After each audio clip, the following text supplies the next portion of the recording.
Testing 1, 2. How about you, Hard Rock? You testing? Now he's sleeping. Yep. I guess we're live, huh? Yep. Good evening, Charlene, Mama Jan. And I believe I saw, Dusty. And I know he was in there. There he is, Slim. Everybody in chat, all caught up. I didn't know you were behind.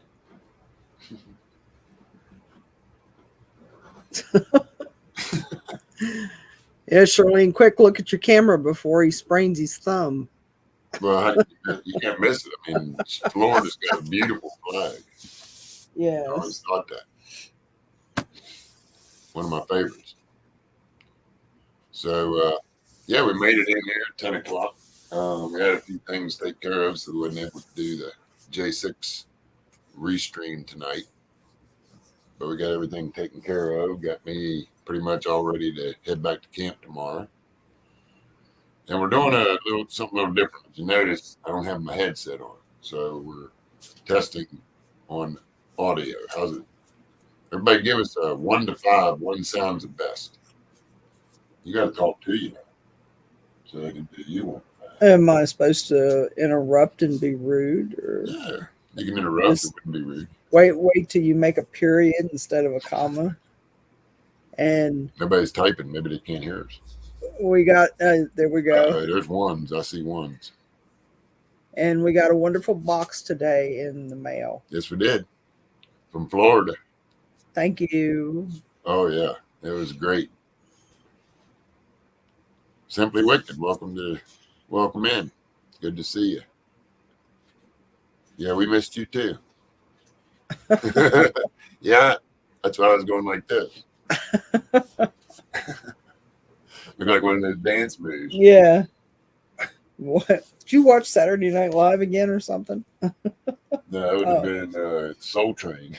Oh, yeah, we're going, yeah. Gotta go way back. Yeah. American Bandstand. Of course, most of our chat room can go way back with us. Yes. That's what's good about it. We'll get on the Wayback Machine from Rocky and Bullwinkle. The Wayback Machine. Huh? Yeah. Well, I got a little bit of Wayback Machine, but I got to get something great for it. Yeah, my favorite cartoon, Rocky and Bullwinkle. Right. Rocky and Bullwinkle. But, get on the Wayback Machine and go to American Bandstand and the forever teenager Dick Clark. And before American Bandstand, he did a show called Shindig. Well, we're really glad that the audio is working that way because I was really tired of wearing that headset.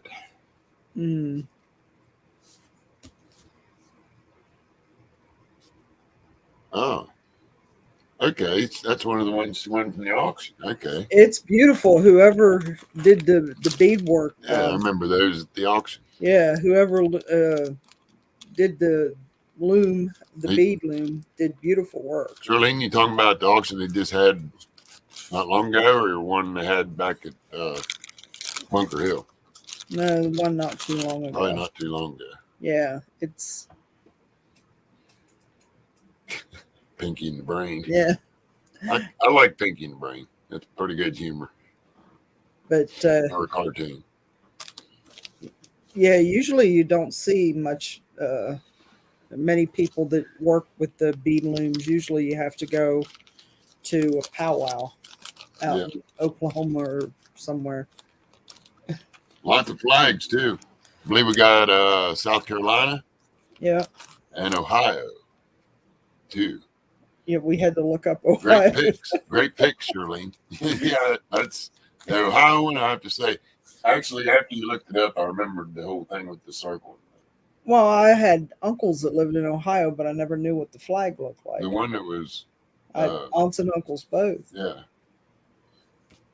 And South Carolina one, I knew that one because of the palm tree. So yeah, fantastic box. And yes, I would be out of line if I wasn't to share these. Oh yeah, those are first of all really cool. I want you to know. I want you two to know you're first on my Christmas list this year because these are very special. These will always be with me. Both of these more than likely be buried with me. I would say that's how special they are. And I don't know if the camera will do them any justice, but I'll give it a try. Well, let's put you up here on solo. So Where they make can the actually turn see. rate, which means I need my eyeballs.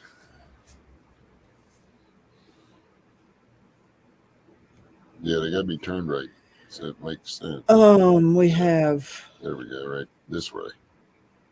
I believe it is. Yeah. That's the 5 services. I can't see around my hand. Well, you can see it. It looks good. Pretty close. Yeah, it's the 5 Yeah. service round. And it's beautiful with all 5 insignias of all 5 services. I'll show the other side With too. the eagle and the flag. And then the other side is done up in a gold overlay with, they made it look like currency. It looks really cool.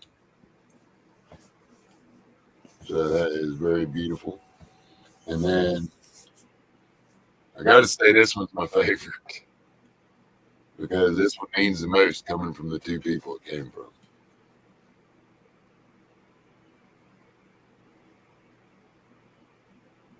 Look at that glare. Where's that glare coming from? Off your the computer screen reflecting off the case. Oh, okay. Yeah, the case and the screen going back and forth. And then the back side of it, It's really cool. thank you for your service.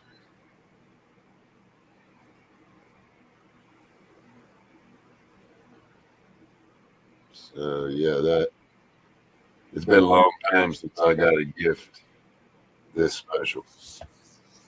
I love you guys. Can't wait to meet you.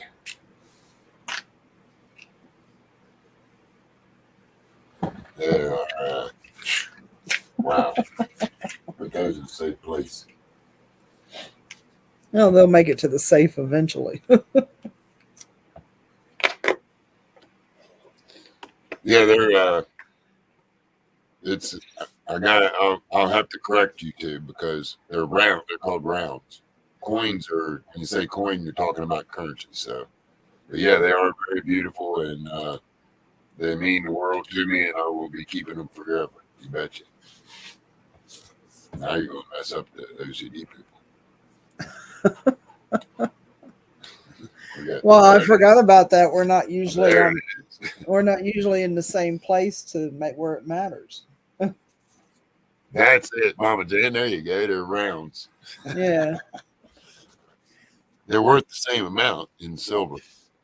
Well, these are. Ounce is an ounce. Yeah. Well, these are actually what they call challenge And coins. these are actually much more worth a lot more because of what they're called challenge coins. Challenge round. That's right. Challenge rounds. Yeah. But without further ado, we've been talking enough about surprises. I guess y'all know to let my eyeballs on. Hi, Yellow Rose. And this is one where we're going to be doing some stopping and talking. I think you remember the last time we went through this. Yeah. We actually did go through the whole book once on Blog Talk Radio. Well, hi, Jared. Good to see you. Yes, good to see you, Jared. Yellow Rose. You got here just in time for what to say when you talk to yourself. Yeah, self-talk is really, Self-Homesteader PhD. if you stop and think about the conversation you're having in your brain with yourself, it's your self-talk is very important. Well, and you're right, but you got to finish the sentence. Your self-talk is very important because your brain hears it instead of thinking it. Yeah. And Well, because it hears it, it remembers it forever. That's something a lot of people don't understand. Everything that ever comes out of your mouth goes into your brain for the rest of your life. It might not be able to be recalled real easily, but it's there. so all that crappy stuff that you tell yourself, You're not supposed to talk like that. Right. No, zero negative self-talk. Don't ever talk negative about yourself or to yourself, ever. That's one thing you'll learn with this. And this book was written in 1982, and I believe the first time I read it was 1990. Yeah. 8 years later. And we're going to start right off with the first chapter. Actually, not what we're going to do is something a little different. I'll start off with the table of contents, which is if you're a reader like I am, that's the first thing you read anyway. So, chapter, I won't bother saying chapter numbers. We'll just go through the titles. Looking for a better way, the answers, what works and what doesn't, new discoveries, we learn to believe, the wall, passing it on, the self-management sequence, that's one you're going to learn a lot on. The 5 levels of self-talk, yes, there are 5. The problem with positive thinking, yes, there are a few problems with it. Chapter 11 is the motivation myth, not hypnosis, not subliminal. If it isn't simple, it won't work. Chapter 14 is the new techniques. Whatever your need or position in life, changing habits, that's something that you can actually do with self-talk. Changing attitudes, once again, solving problems and accomplishing goals. Here's a good one of my favorite. Internal motivation. Situational self-talk. Getting started. Yeah, did you know you had to get started? So if you talk to yourself before, you got it pretty good, but you got to get all the technicals of why you do it and all that good stuff. That's what this is going to be. And last but not least, to change or not to change. So, without further ado, let's see what chapter 1 says. It's a quick read, by the way. It doesn't take long. He starts off with looking for a better way with a quote. You are everything that is, your thoughts, your life, your dreams come true. You are everything you choose to be. You are as unlimited as the endless universe. Life for most of us should be pretty good. We've all heard what life is supposed to offer. Endless opportunities, the fulfillment of our dreams, and a chance to live each day in a new way that brings happiness and success. Most of us want and need at least a successful job or career, a good family life, and reasonable financial security. We expect that from life. We know deep inside that we deserve our fair share and we have every right to attain it. Have you ever wondered then why things don't work out the way they should? Why do we not get from life many of the things we'd like to have and know that we should have? Why do some people seem to be lucky while the great majority of the rest of us seem not to be? Why are some people day to day happier, more productive, more fulfilled than others? What makes the difference? Is it kismet, a kind of fate, which in some mysterious way charts our destiny and leaves little of the steering of our course through life up to us? Is the control of our lives in our hands, or isn't it? And if we can or should control our lives, what goes wrong? What holds us back? If we truly would like to do better, be the way we really would like to be, and be happier and more successful every day in every area of living, what is the wall that stands in our way? Imagine living a life which did not give in to the barriers and the battlements, the hassles and the hurdles of everyday life. Imagine a life filled with the vitality of achievement and the enrichment of daily self-fulfillment. To me, for a long time, that kind of life sounded like an impractical dream, a cardboard box filled up with daydreams and wishes. To live a life of hope, promise, expectation, and achievement was to live the life of someone who lived only in the pages of a book. When I was quite young, I had a soaring imagination. Long before I learned what we could not do, I dreamed of doing what I knew we could. I remember as a young boy lying on my back in the cool, wet grass late at night, my mind sinking into the depths of the crystal clear stars that blanketed the summer sky above me. I could reach out and touch those stars. I could imagine any dream and see it come true. It was only later that my dreams gave way to more practical consideration. Star-filled heavens, dew-soaked grass, and princely dreams of imaginary kingdoms bowed to more rational requirements. As I began to pursue my education in earnest, I began to learn what we could not do. In time, I became more intent on studying the laws and the limits of man than on learning the far-reaching extremities of mankind's potential. I learned all of the shoulds, must, and cannots. I was told that it was bad to have your head in the clouds, and it was good to have your feet on the ground. So I extracted my head from the magical excitement of the universe and got down to business, learning the more practical matters of survival and acceptance. From time to time, I had the nagging suspicion that there was more to all of this than was meeting the eye. I just couldn't see it yet. It was years before I decided to take time to stop and look at the stars again, but I did.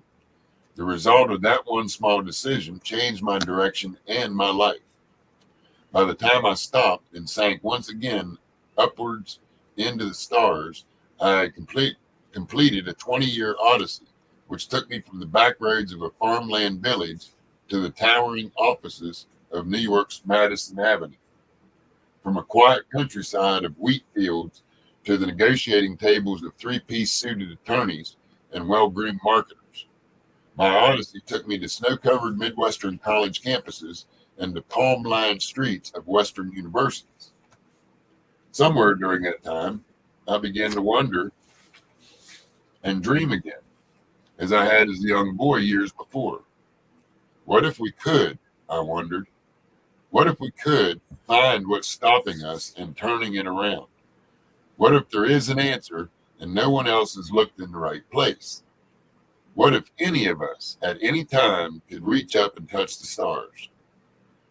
I began the first part of my search by studying something called human behavior. That's something you can get a degree in without ever really figuring it out.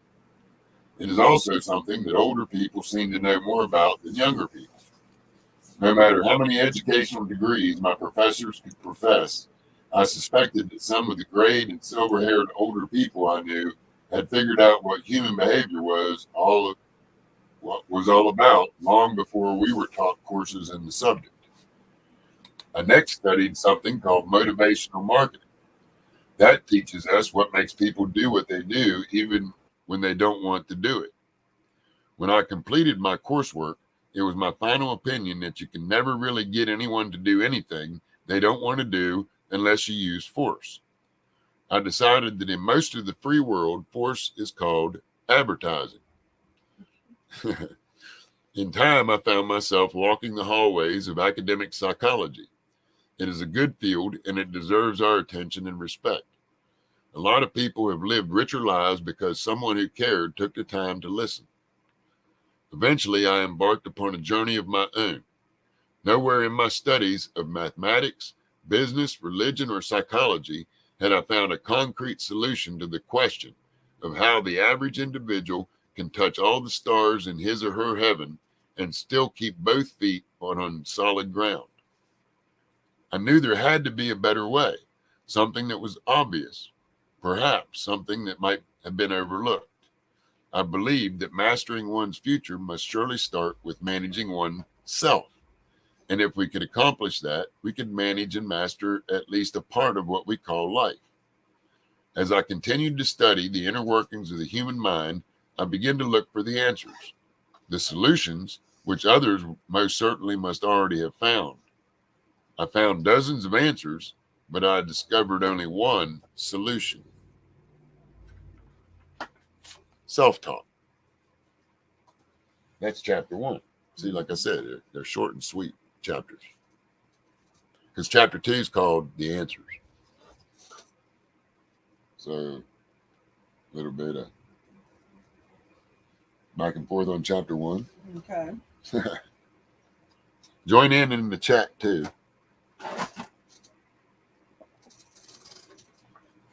Debbie has a hot hubby. What did I miss? I think I ought to be reading the chat room. I don't know. One minute they were talking about snow and wind and cables going out. And next thing you know, we're talking about hot husbands. Oh, okay, because he's got blankets. I see now. If he's like you and gives off heat like a furnace. Kind of sounds like that. Yeah. My piles are falling down. You can only stack things up so high.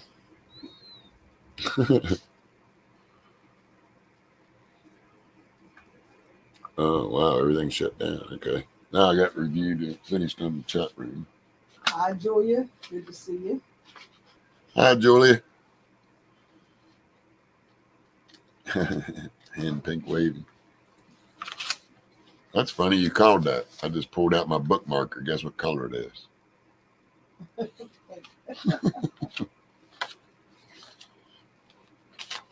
No, Jared said BLM was up at the local Wegmans last night. Oh. So we aren't rid of it. Oh, Never will be, actually. I know. yeah. But as long as George Soros' corporations are sending money into it, it'll be there. well, you know something that we used to use with this. Don't sweat the small stuff. Yeah, well, Gotta get into that one too. later. Sometime. Yeah. But So what did you want to say about the first chapter? I like the way he set it up. That's probably the 40th or 50th time I've read it. And Looking for a Better Way is a good first chapter title because he sets it up for what's coming with the answers in chapter 2. Yeah. And chapter 2 isn't really that. Chapter 2 is where it starts breaking it down into sections. Well, you have to overcome. You have to overcome the programming that you've had since you were a child. That's the hardest part. And because a lot of your self-talk comes from your parents, your teachers, your peers, your bosses. That stuff gets in your brain and it stays there. Yep. Yeah, I will attest to that. all the culture you grow up in or you Right. raised in. Well, when you're born, you're a blank slate. You're tabula rasa. And as you grow, you're programmed, first your parents and your grandparents and your aunties and uncles and whatnot. You hear what they say. And as Dr. Lehrman always told us, you don't forget what you hear. Right. Your brain remembers everything it hears for your whole life. That's what's incredible about the brain. So you think about the words that your family and their friend, their circle of influence said to you while you were growing up. Well, then you get into, school and your peers and your teachers and, if you attend corporate church, then, there's what your preacher tells you. And, and you go to Sunday school and church every Sunday and, some adults standing up there and telling you you're going to go to hell. And you're going, well, I'm only 5 years old. And the preacher says, I'm going to hell. Charlene. You want me to read the final chapter, Charlene? Is that what you're asking? Well, sorry to say, it's pretty much like Johnny Liberty sets his up. You got to read the first part so you understand the second and third part. Yeah. That's the way Johnny was. I started reading some of the other chapters in the second and third, remember? Yeah, you can't get them out of It's like, order. oh, wait a minute, they're not going to understand this. Yeah, because you have to have what comes before Yeah. as the lead in. But if y'all would like, I will go through chapter 2 pretty quick. Because I did save my voice today for the most part. And Jared, we'll be happy to have you as close as you want to get.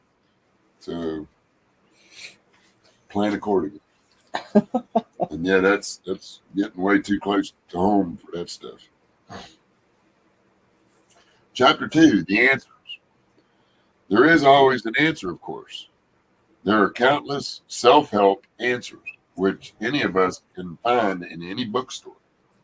If we are to believe what we read on the dust jacket of a self-help bestseller, all any of us has to do is read the right book, and beginning tomorrow, we'll be able to change what we would like to change, live better, and find the achievement each of us is seeking.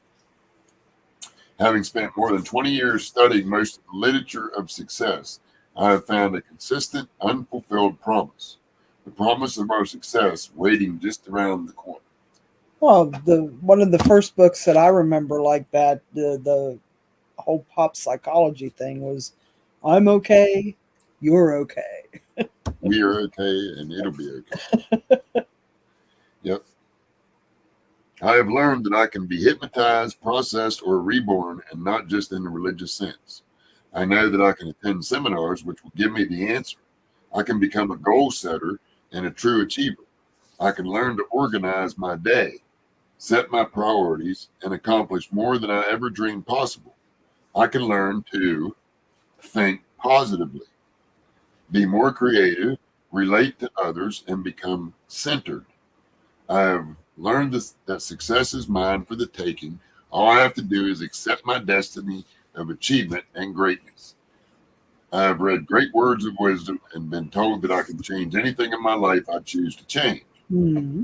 And yet, after learning these great and marvelous truths, and some of them are, I would take with a grain of salt anyone's claim that they can give you the secret of success.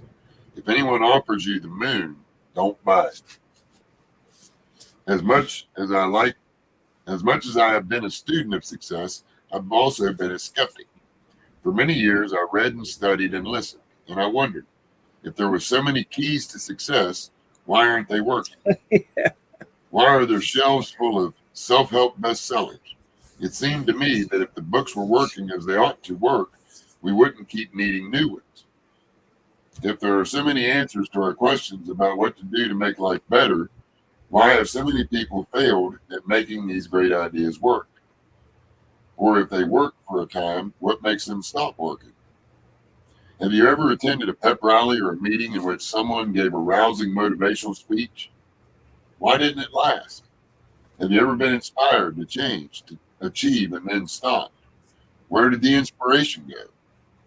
You came down off your alpha brain waves that were inspired by the speaker. The speaker got you up into that alpha brainwave place Well, yeah, where anything is possible, and then you drop back down. The after. speaker advertising the weight machines or the weight loss diets. Well, all those. That's exactly what you just said. Perfect. About speaker. Perfect example. Benny Hinn. Yep. People. Well, they used to televise him when he did all of his healings, and he get the crowd going. You get all that positive energy going, and people would get up and walk after he touched them on the forehead because everybody was in that alpha brainwave place. See, pep rally. Where did the inspiration go? The problem is not with the books. The problem is not with seminars or with motivational talks. There are a lot of self-help ideas and techniques that are actually good. They should work, and they could, but they don't work, or they don't keep working because of something all of us have overlooked. That's not how our brain works. The human brain, that incredibly powerful personal computer, control center that each of us has is capable of doing for you anything reasonable that you would like it to. But you have to know how to treat it. If you treat it just right and carefully, give it the right directions, it will do the right thing. It will work for you in the right way. But if you give your mental computer the wrong directions, it will act on all the wrong directions. It will continue to respond to the negative programming that you and the rest of the world have been giving it without even being aware of it. Let me give you an example. It's called the 148,000 no's. I'll give you an example of some of the negative programming most of us have received. During the first 18 years of your life, if we grew up in fairly average, reasonably positive homes, we were told no, or what we could not do, more than 148,000 times. If you were a little more fortunate, you may have been told no only 100,000 times, or maybe 50,000 times. However, it is considerably more negative programming than any of us have ever needed. Meanwhile, during the same period, the first 18 years of your life, how often do you suppose you were told what you can do or what you can accomplish in life? A few thousand? A few hundred? During my speaking engagements to groups across the country, I've had people tell me they could not remember being told what they could accomplish in life more than 3 or 4 times. Whatever the number, for most of us, the yeses we receive simply don't balance out with the nos. The occasional words of belief were just that, occasional, and they were far outweighed by our daily doses of no's and cannots. This negative programming that we all received and still receive has come to us quite unintentionally. It has come to us from our parents who wanted to protect us. It has come to us from our brothers and sisters, from our teachers, our schoolmates, our associates at work, our life mates, advertising of all kinds, the morning paper, and the 6 o'clock news. Leading behavioral researchers have told us that as much as 77% of everything we think is negative, counterproductive, and works against us. At the same time, medical researchers have said that as much as 75% of all illnesses are self-induced. It's no wonder. What if the researchers are correct? That means that as much as 75% or more of our programming is the wrong kind. Until very recently, no one understood well enough the human mind, how it really works. The result was that without knowing what we were doing, and with us not recognizing the immense effect this casual programming was having on us, they have been programming us in the wrong way. Everything and everyone around us, without being aware of it, has been programming us. Unfortunately, most of it was the wrong kind of programming, and we took it to heart. Year after year, word by word, our life scripts were etched. Layer by layer, nearly indelible, our self-images were created. In time, we ourselves joined in. We began to believe that what we were being told by others and what we were telling ourselves was true. No matter how innocently given or subtly implied, we began hearing the same words and thoughts repeatedly. Hundreds, even thousands of times, we were told or we told ourselves what we could not do, could not accomplish. Repetition is a convincing argument. Well, yeah, Eventually, we believed what others told us and what we told ourselves most. We began to live out the picture of ourselves we had created in our minds. In time, we became what we most believed about ourselves. And in so doing, we created a wall, which for most of us will stand invisibly but powerfully between us and our unlimited futures for as long as our old programming remains in force. Unless the programming we received is erased and replaced with different programming, it will stay with us permanently and affect and direct everything we do for the rest of our lives. Fortunately, that doesn't have to be the case. Well, what was you going to say? I had to finish that chapter. Well, you just could have stopped at the period, but anyway. It was almost period. Well, I did it just the other day. I was sitting here working on something and I erased something or changed something or whatever it was, and it was a simple enough fix. But the first thing I said was, "Well, now that was stupid." Yeah. So was you talking to your brain or your hands? That's what Well, you got to distinguish. one, Wait a minute, I'm giving away some of the book now. one controls the other. I said, but Yeah, I'm giving away like chapter 6. my first thought wasn't, "Oh, no big deal. I can, hit the undo button and fix it." Right. My first thought was, "Well, that was stupid." And it wasn't stupid. It was just, wrong click of the mouse. Right. And that's the thing. It used to be if you made a mistake while you were writing, you had to use a thing called an eraser. Nowadays, you use backspace button. Yeah. Or highlight and delete. So it's a different brainwave. Our hand used to get rid of stuff. Now our fingertip does. Yeah. Well, it's hopefully faster to get rid of, but that was just an example that I have done over the years, and I still haven't broke the habit because I work a lot in publication and graphics. I work with a lot of that, and that's something that's you get everything, you get 14 things all put together just the way you like them, and you got to remember to save a lot. Thank goodness for autosave. And you click one little thing wrong and it's like blip, oh no, where did it go? And then the first thing you say was, "Well, that was stupid." Yeah, and a lot of times we say it out loud instead of just thinking it. Yeah. Thinking it's bad enough. So you But when you double say it out whammy loud, yeah.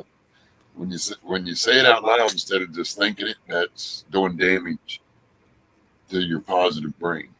And yeah, when you said about the 148,000 times you're told no, or that's wrong, or you can't do that between birth and 18, I'm Right. sure there's some people that hear it a lot more times than Oh that. yeah, you said that's the average. I Yeah. heard it probably a lot less than that because of having 4 parents. So I only heard it from 2 parents. The other 2 were very supportive, and it was always yes. Well, that's Grandma was yes no matter what. yeah, your grandparents are always supportive. Yeah, I got to be spoiled right in front of my parents. They didn't have to ship me off to the grandparents. We all lived together.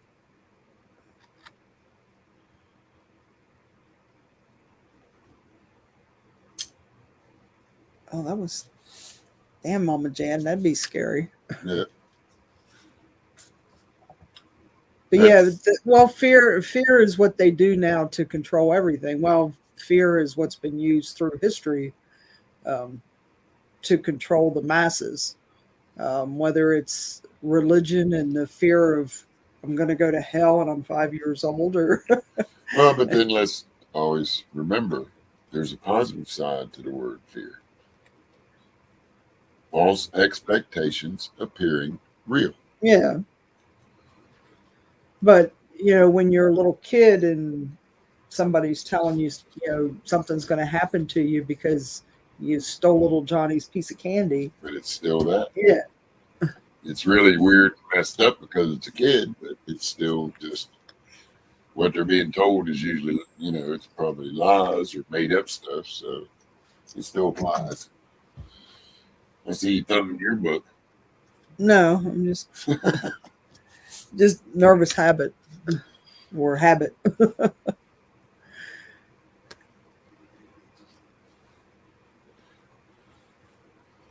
Yep. It's just like the song says. One of the songs that me and Dustin listen to all the time on our Patriot soundtrack. If you hurt anyone I love. Yeah.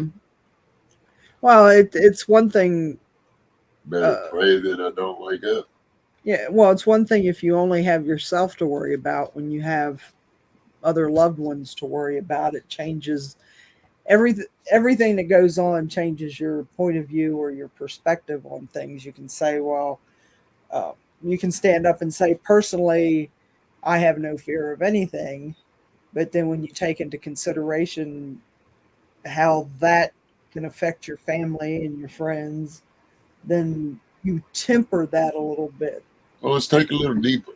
Something else we learned way back when, and it makes perfect sense. We're only born with one fear. Can anybody in chat tell me what that one fear is? Except Dustin.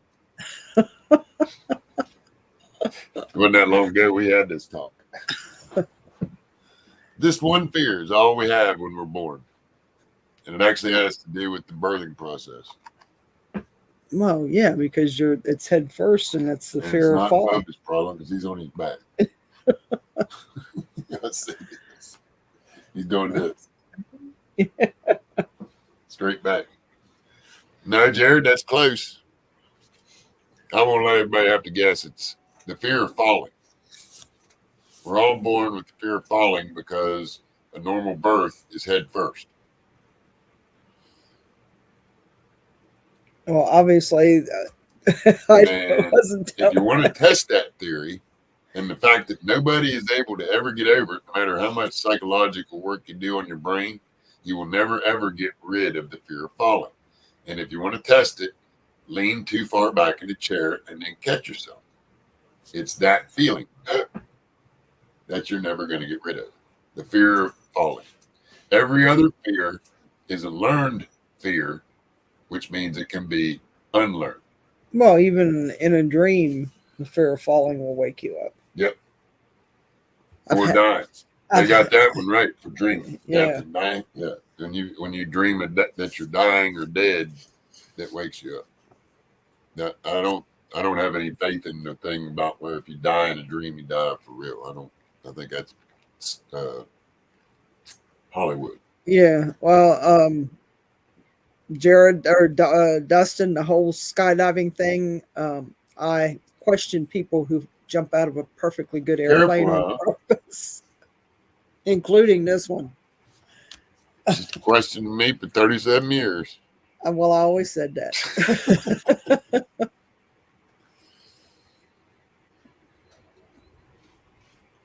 Yeah, well,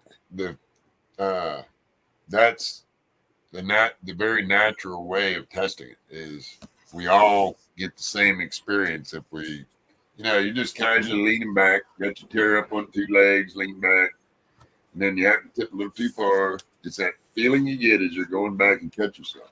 Yeah, and You're comedian born with that one. Stephen Wright did a whole gig on that. Yep. Did a whole skit on that about that's how he feels all the time. Yeah, he said, when you lean back on your chair and you go back and you go back too far and you feel like you're falling, but you catch yourself. I feel like that all the time. That's the way he says it. Yeah, Stephen Wright is one of my favorite comedians. I like his monotone.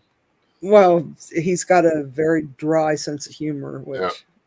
He says, I have a pony. I keep it in my I house. keep it in my apartment. In my apartment, yeah. Yeah.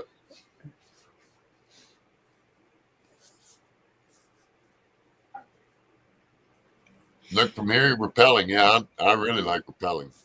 I've done that since I was a teenager. Me and my brother used to do a lot of it. And if you go down the mountain Swiss style, you get an even better idea of what it feels like to fall because you're watching. Yeah, you're Instead of seeing it going come back at you. first, you can go face first and watch. But yeah, I used to have the falling dream a lot when I was younger. It's been a long time since I've had it. I have a house cleaning dream is you're in a house, and the condition of the house is supposedly the condition of Your man. your mind. Yep. And the idea is that you're going to clean it out or fix it up or whatever.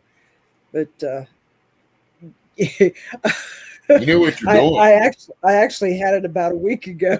You know what you're doing. You remember my house dream? And the first thing I thought of in the dream, because I'm walking through the house, Yeah. and I went, I'm having this friggin' house dream again. because I haven't had it for a while, and then all of We a used sudden, to share it.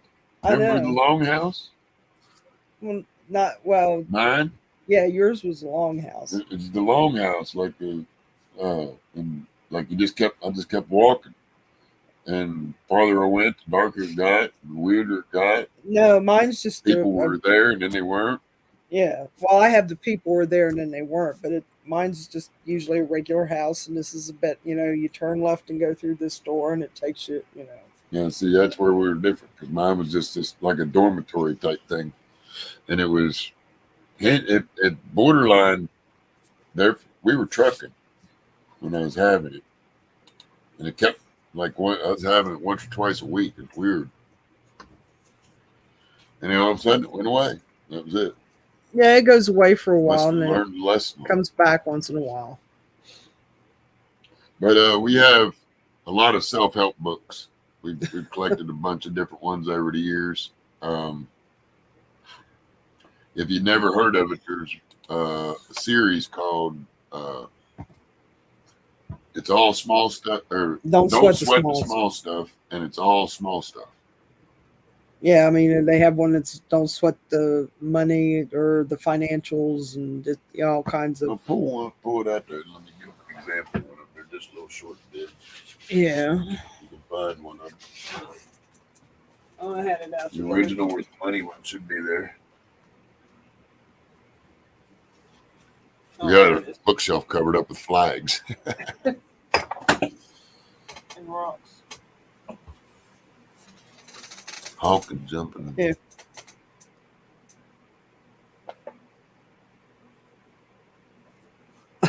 Okay. Yeah. Richard Carlson, another one of my favorite PhDs. Don't sweat the small stuff, make money. Or don't worry, make money. It's in the same series. That was my flint. And it's like a whole bunch of, it's a total of 100 different suggestions for don't sweat. Don't worry, make money. I'll read you one just to give you an idea what they're like. This one got wet. Yeah. It got west. Well, I was going to say, some of these books have got 50,000 miles on them. Okay, don't sweat the small stuff about money. Okay, here's one that lines right up what we were just talking about, fear.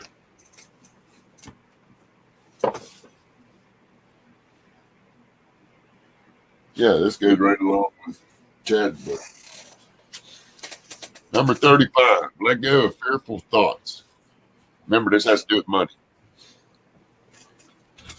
If you gathered up all the fearful thoughts that exist in the mind of the average person, looked at them objectively, and tried to decide just how much good they provide that person, you would see that not some, but all fearful thoughts are completely useless. They do no good. Zero. They interfere with dreams, hopes, desires, and progress. Fearful thoughts take many different forms. Sometimes they sound reasonable. Example, I'm just being careful, or I'm taking my time. Other times they're tied to your past, as in, I've tried that before and it didn't work. Occasionally, fears are cleverly disguised as being realistic. Like, most people fail, so I want to be absolutely sure before I get started. Or I can fill page after page with other examples. Yet when you take a close look, an honest look, at every fearful thought, there are threads of similarity. All of them are explanations or rationalizations for why something shouldn't or can't work. They are usually justifications for quitting or for not getting started. To me, fearful thoughts are like a leash on an energetic dog. They hold you back, but not some, but all the time. A critic, especially a fearful one, will look at this advice and say it's unrealistic, simplistic, or too foolish. The problem with overcoming these objections is that on the surface they sound reasonable.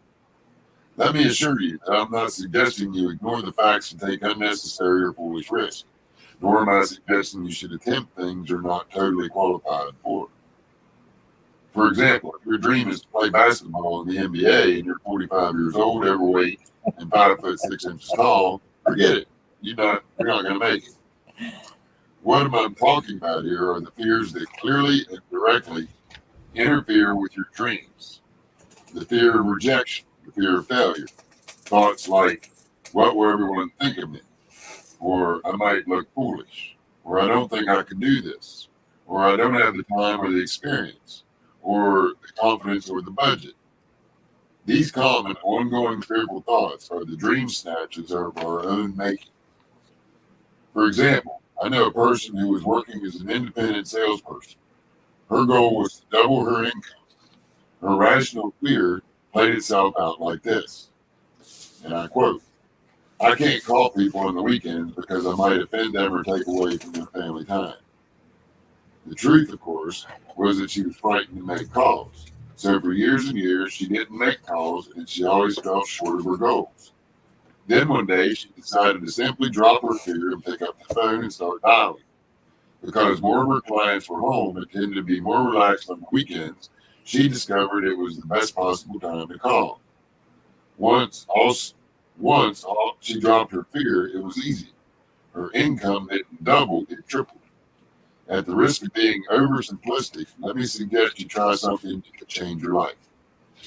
Make a commitment that for the next month, you will practice dropping and or ignoring any negative and fearful thoughts that enter your mind. As fears come to your mind, gently but firmly let them go. As they return, which they will, let them go again. It's easier than you think. It just takes courage and a little practice. Do this again and again until they disappear completely. You'll discover that life is so much easier and more fun without the interference of fearful thoughts. Mama Dan want to know what the one behind me is. Charlene can tell you.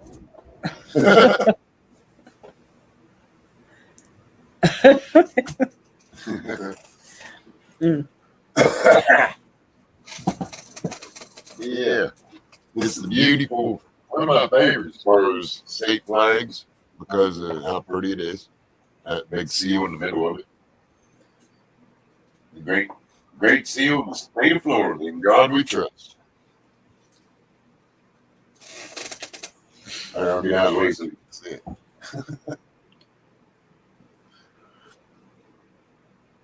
I guess either one of us have our cameras set where we can show off the other ones.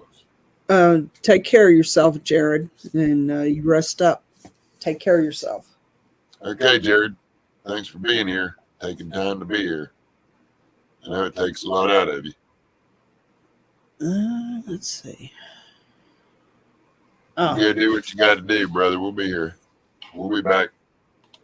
We're always back. Oh, wait a minute. Maybe we can do it this way. What are we doing? You said you wanted to show off your flag, so just hang on a minute.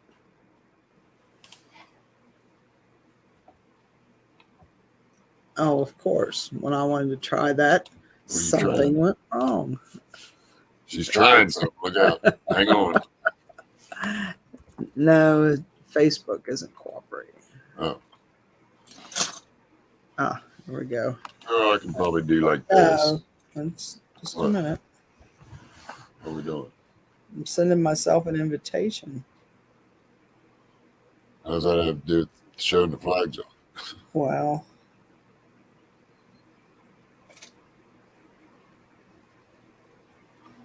If I can.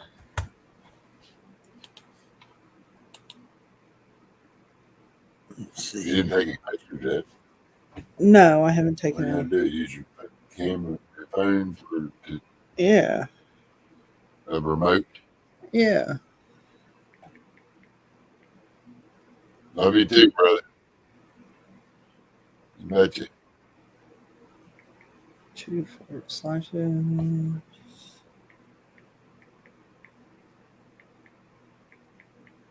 I'm terrible at typing on phones because my thumbs are too fat. In case anybody's wondering how much I practiced what these guys in these books are preaching, I will get 1 million Patriots together by a certain date. TBA.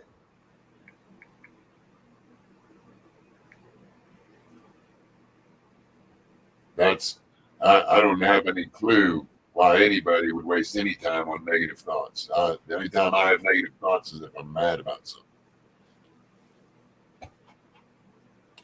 And they usually pass pretty quick.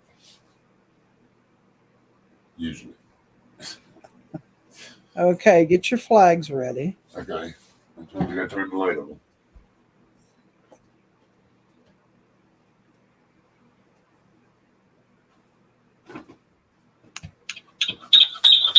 Ooh. My phone. And say my speakers are on. You have to mute something. Yeah. Let's turn something down. First of all, Wait a minute. Have to add me to the stream.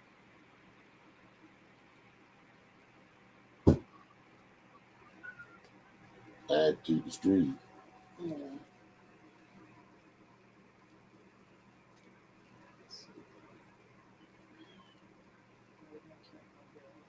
Oh, there it is. Camera's on. Now. Well, the great state of Ohio represented Camp Freedom. Love it. Very unique flag, too, just by the way. You got that one.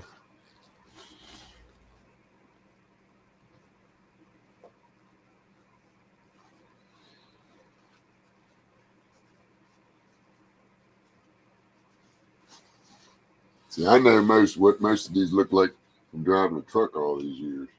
Yeah.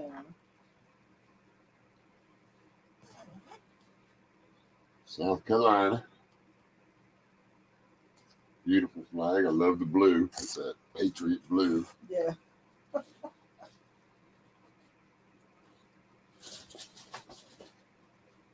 Fold that one back up easy. Ohio one don't fold very easy. And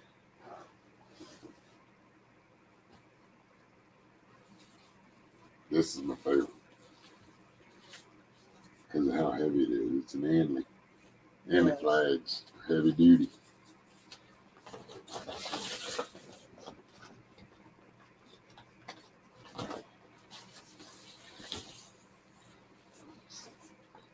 No, Betsy Ross. Can't have too many of these. Oh, no, absolutely not. This is the original.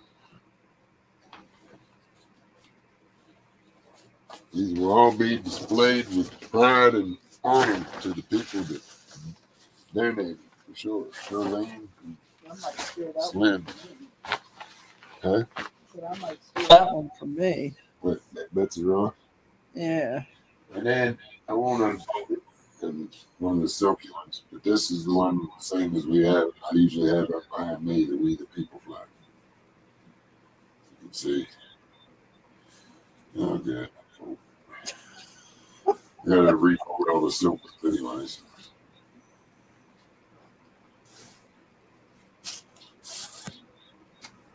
I always thought that was a really cool flag. Yes.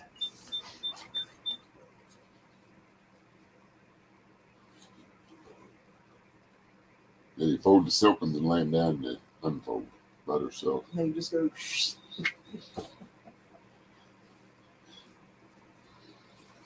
Mm-hmm. And those.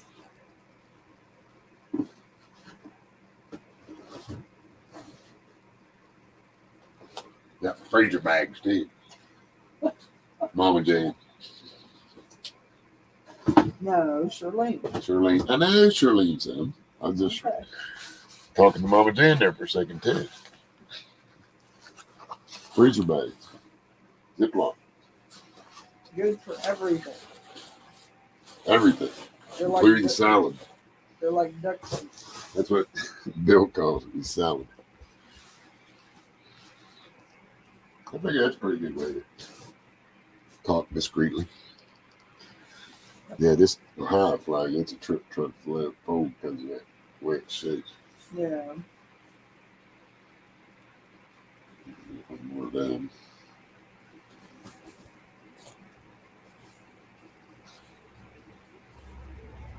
It's one won't stay. It's John Deere. It's 11 o'clock. John says it's 11 o'clock. Fire up the tractor. One of our, we got that out of storage unit. Yeah. Yeah, it was like the third unit we did. Oh, it works pretty good. We got a remote camera. Look at that. Just to keep the feedback down. I got a new hobby.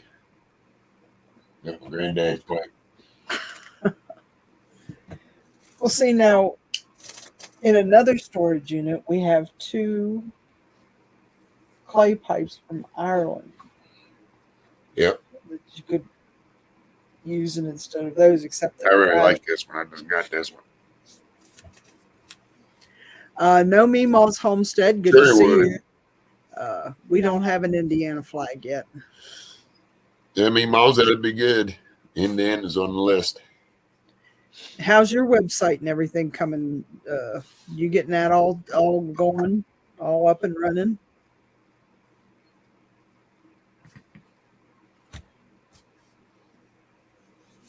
Okay, that's okay, Charlene. As a matter of fact, that Gadsden flag is going to be one we're going to do a video on the route that I take back and forth to camp. there's a guy put a brand new Gadsden flag up, and it must have only been a week or 2 before the first trip I made to Bunker Hill. And he lives in a big flat area it's by a farm with these big, long, huge open fields. So the wind just cracks down through where his house is. And every time I go back and forth to Bunker Hill, and then since September going back and forth to camp, I noticed this Gadsden flag getting a little more worn out along the way. And I pointed out to Dustin the other day when we came up on Sunday, did a day trip and came up and went back. And I pointed out to him, and there was about a foot left of it. That's all it is. Just a little yellow skinny banner flying. Doesn't even have a snake or anything on it anymore. So he's going to be, whoever that place is going to be the first one where we stop and give him a new flag and do a little video, get a little content on it. So that's going to be one of the things that Camp Freedom does. Occasionally, every chance we get, we see a flag that's wore out, especially American flags, but also the specialty flags like the Gadsden flag, the POW flag. We even have 2 people on the route that I take to get to camp that have black flags up. So we have patriots everywhere around camp. Yeah. Well, actually, we're going to have to get a new one for out here. This one out here is just. I got it there when I do it. I gave it to somebody. No, you took it to camp. Oh, that's right. It's in camp. Yeah, you got to order me another one for here. Can't be without the black. I'm sorry. Your Amazon account's closed for a Surely. while. Well, the house is pretty close to the road. Actually, the flagpole's right by the road. So, yeah, we'll be stopping. I'm going to wait till I get the rest of the vinyl on blue, and then we'll pull up. Got to get the websites and stuff on the tailgate. Yeah, that was funny when we got the tailgate replaced. The day I went and picked up the truck after they put the new tailgate on it. Also got an oil change, and fella in there says, "Well, we have a recall, and we'll take care of that while we're changing oil." I said, "Great." So he called and says, "I'm all done," and I said, "Well, what was the recall?" And he said, "On the tailgate, because the latches don't always align. You have to readjust it." I said, "Well," I just got it from the body shop. Did they do a good job? Brand new tailgate. He said, yeah, they did a good job. They're lined up now. After that telephone pole trick, they wasn't lined up then. Of course, it did stay shut. That was a plus. I didn't hit it hard enough where it didn't stay shut. Yeah, you didn't bend the latches.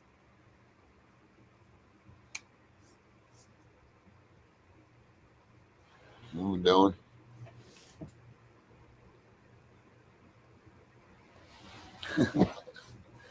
I didn't know if he was still over. Yeah. I know what he's talking about. Oh, I'm glad you do.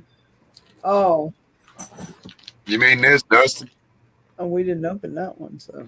No, I don't. I don't open stuff with other people's name on Oh, I didn't know it had his name on it. it. Yeah, Dustin. You can't see it on the camera. No, all I see is blotches of red ink. So it's Dustin. Dustin. Okay. Red right. So yep, that's one that's wrapped up for Dustin. Oh, well, don't put that in there with these other packages so you don't forget to take it with you. And then yeah, we have the other package from Put that in the wrong his place. dad.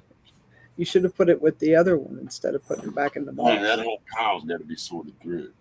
All the way from Cheetos, through the Mountain Dew, past the clothes basket, around the rum, and up over the National Geographic.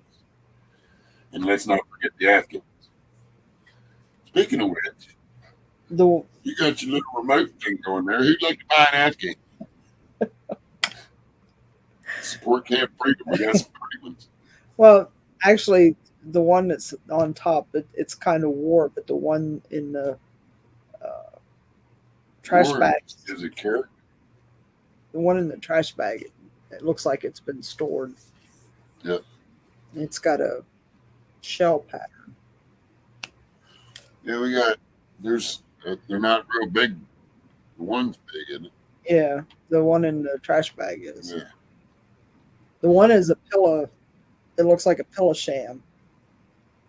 The one on top that looks like a cheerleader's pom pom Yeah. is a pillow sham.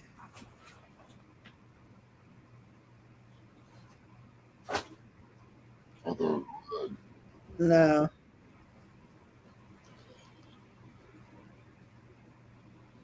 The Or- pillow sham, green and orange on one side. And tan color on the other side.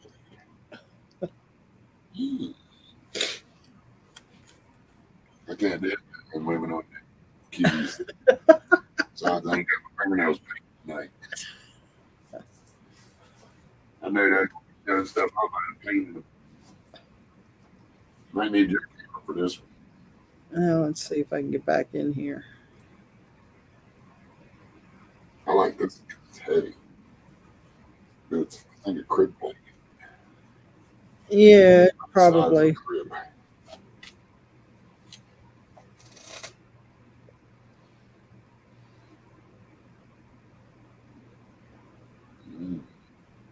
Oh, hang on a minute. I'm gonna go get off my chair. Yeah. Let's shut that off.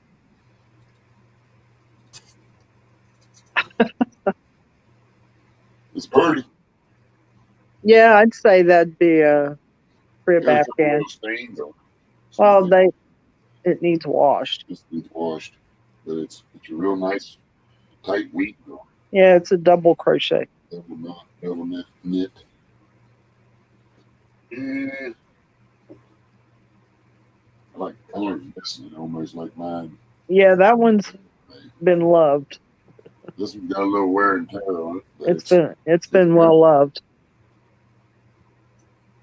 actually somebody's had it on the back of the couch. Yeah, It was probably never used much. just like you did your grandmother's over there on the backyard. But it's still usable for keeping you warm. And I'll tell you what, you lay it on the couch, somebody covers you up with a napkin, it better be about 40 degrees. You're going to get warm. Yeah, I guess we get this taking it. This is the beast. Yeah, that's pretty. Beast, actually. Like pink, there it is. That's malt. Desert Rose. That'll make you dizzy. And that's a shell pattern. I actually made my mother one in that pattern, but it was in greens and reds and blues. Like I said, these aren't big. This would be like for single bed Oh, couch throws. and couch throws.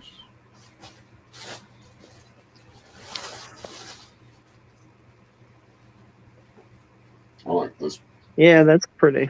edge. That's one bright color. No, I like bright colors. It's bright. There's green, red, yellow, orange, yellow, green, red, green. They're twin size, but they're Okay, I'm 6'1", yeah. and it's touching the floor. Well, you're holding it about 6 foot, so They're about 6 feet long. yeah, 4 feet, 3 feet wide, 4 feet. yeah, they're like a twin size. They're heavy. A good heavy yarn. And last but not least, Another one in the double stitch. Looks like a yeah. Looks like another one. Well, that would be like a lap. Indian blanket. It'd be like a lap throw or Indian blanket. Yeah, for sitting with your legs covered. You said I might just use it for that. My legs get cold, turn the heater off. yeah. Now, You got one over there on the back of the couch. the last one, my arms get tired. Yes, they have that nice heavy yarn. Wait yet, is that? But anybody would be interested, considering what we paid for them, which was zero, anything that you would love to give back to camp would be greatly appreciated. And be nice to have the cost of shipping anyway. But anything above that would be considered a really nice contribution.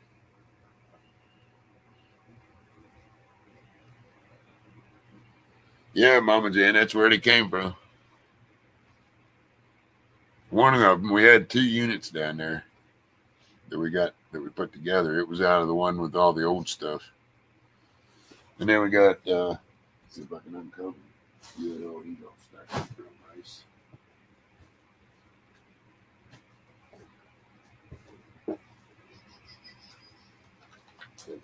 Oh, the Topo Max. The only thing in the bottom of the basket is books. Is that all? All the National Yeah, I Geographics. want the 100-year one. Yeah. Well, don't. I was gonna say Yeah, don't. I gotta put it back one more time. Here's something that's really cool. I was going to show that part too. Anybody that's ever got National Geographics knows that they come in these really cool brown papers, slips with the address, everything on it. And I don't know how many people can say they remember when TBS used to be called Superstation TBS, but that ought to give you an idea how old this one is. What'd you say? That's 1988. 5 of them, 4 of them. 4 of them. 4 of them, well, actually more. We just didn't keep them. They were nasty. 4 National Geographics that didn't get open. They still had the postal sleeve on them. And one of them, they're from 1988. And that just happened to be 1888 to 1988. The centennial, 100-year issue. And this one's in pretty good shape. It was in a bag, like with clothes and stuff. So it got like warped up. But it's goes anywhere from, depending on the condition, they go on the condition of the cover actually, This has a really nice spine on it because it's like brand new, except for being bent. Yeah. So this one would be in the $20 to $25 range. And then when you add the brown paper like these have, all four of them have this brown paper on them, and they're all from 1988. So they're ones that aren't the 100-year, probably 10 to 15 a piece, and then this one is 20, 25 for each for this in this kind of condition. So kind of makes me wonder About what? the back bedroom. If that one's $25, Yeah. and everything we got back there is practically mint condition. Yeah, because they took good Came care out of of them. collections. And yeah, there's a lot of money sitting back there in the back bedroom because I've got the what they call the bound editions, which are from 1888. October 1888, I think, was the first month in the first year for National Geographic. And they were like newspapers. They weren't really like a magazine. They were more like a newspaper.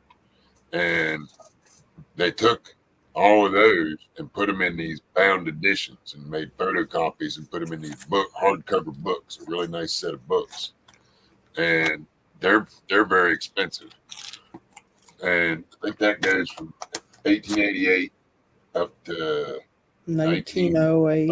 04, 08.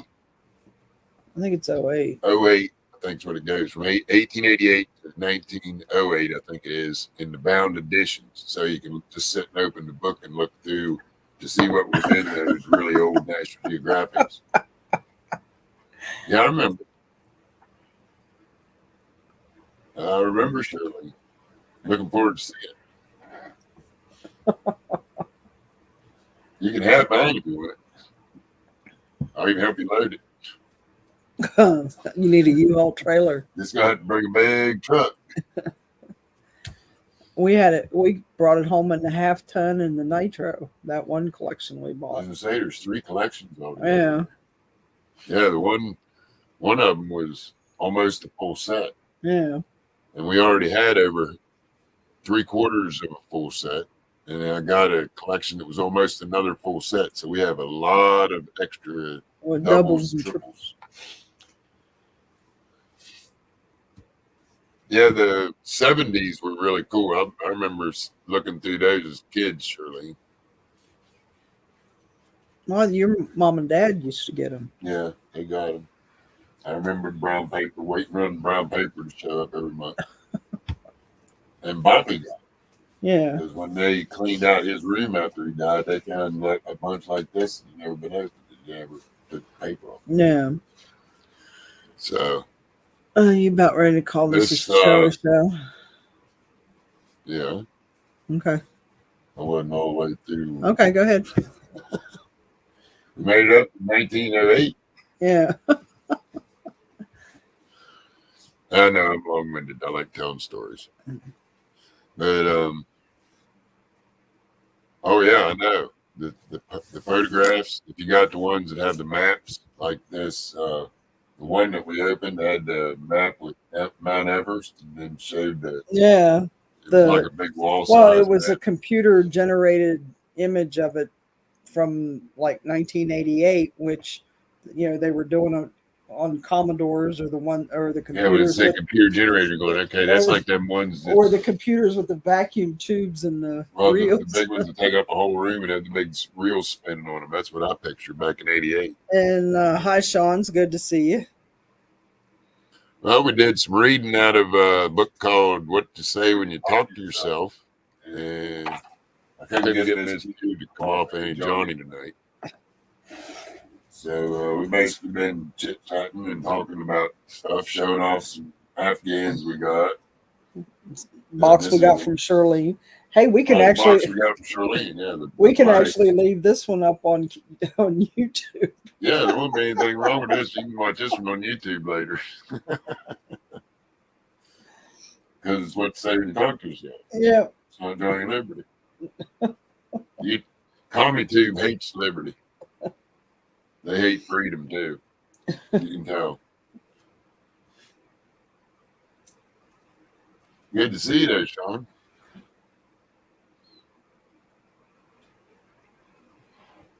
Yeah, it's the collection goes all the way through. I think the newest ones are 2018. Up to 12, isn't it? 18. I think that newest collection we got was up to 2018. Oh, I hadn't seen the newest one. I know the one we have that was almost complete went to like 2012. Actually, Sean, it is a good idea to talk to yourself out loud. Yep, that's what the book's all about. And you can answer yourself. That's okay. Just don't lose any arguments with yourself. I was always told if you're going to argue with yourself, make sure you win. I always answer myself. So, yeah, I have whole conversations. I do too. I rode 200-300 miles in a truck. Yeah. And if it's somebody who'd been in there with me, the fact there was 200 or 300 people. I even do voices sometimes. Each one a different voice. I don't do that. If you do that, then you got to have staff meeting. Voices in my head say quiet, please. There's a staff meeting going on.